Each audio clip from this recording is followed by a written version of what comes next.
In this SolidWorks sheet metal tutorial, I'm going to cover the sketched bend feature. First and foremost, guys, subscribe to the channel because I'm going to be coming at you with very useful SolidWorks and CAD tutorials for engineers and designers. Become a Patreon member. I'll put the link, and consider becoming a channel member. I post engineering and job CAD listings for members. All right, let's get into it. So we're going to we have a sheet metal base, the base flange. We're going to go to Insert, Sheet Metal, Sketched Bend. Now it's going to prompt us to select a face to start sketching. So I'm going to select this face. And we can insert any sort of line or curve that we want. So let's say I have a diagonal line that I want to bend.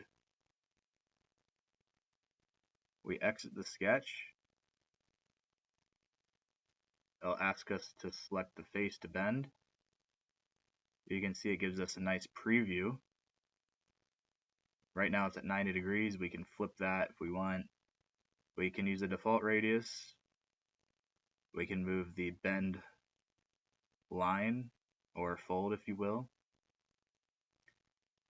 We can increase the radius. You see in the yellow it's increasing the radius, making it larger. And we'll select OK.